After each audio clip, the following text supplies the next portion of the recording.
Today I'm going to show you guys how to make sushi rice. First you need some short grain rice. See if this rice is shorter than a lot of rices. You need some water, you need your rice cooker, you need a hanjiri or some other mixing surface for your rice, like maybe a baking dish. It has to be flat, and you need your spatula to mix the rice. Preferably everything should be wooden because it soaks away the extra water from the cooked rice. And also you need the rice seasoning that I showed you how to make in another video. So you're going to put, for every 1 cup of rice, you put 1 1/4 cup of water. Alright, so first I'm going to put the rice into my rice cooker, and then I'm going to take my rice over to the sink and give it a quick rinse. Alright, first I'm going to put some water in the rice.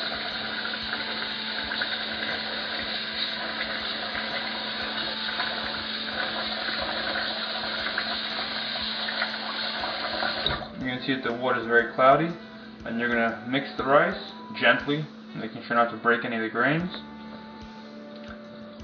and you're going to drain it, and do this a few times until you can see the rice through the water. Now the rice is pretty much clean, and you put in the water. You put about 1 1/4 cups of water for every cup of rice. You can also check if you're using an electric rice cooker. Put your hand in, the water has to reach up to your knuckles, and that means you have the right level of water. When you have that set up, you just put your hand in there, give it a twirl, and get the water in between all the rice, and then you put it in your rice cooker.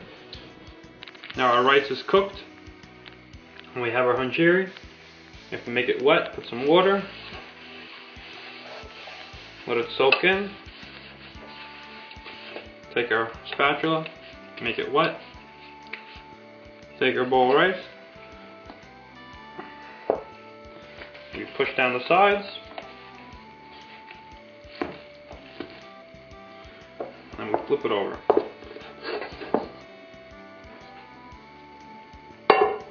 Have our rice, break it apart,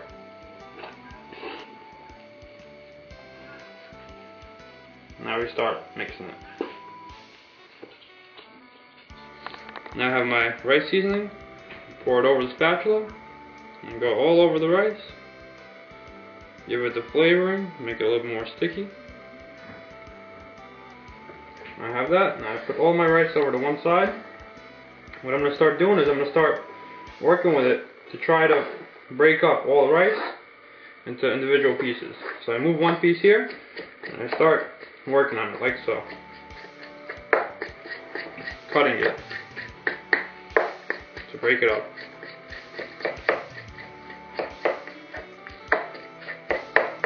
And I move around the whole entire surface.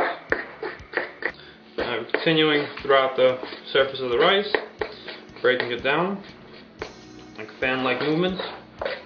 Now if you were doing this on a surface that wasn't wooden, and you were just doing like a baking dish or something, you would have to constantly fan the rice.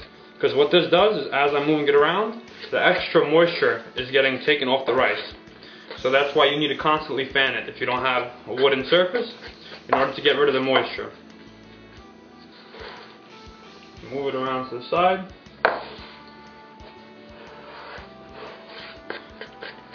Keep on breaking it up into little pieces. Now we have our rice. It's finished, and we can cover it with a towel before we use it.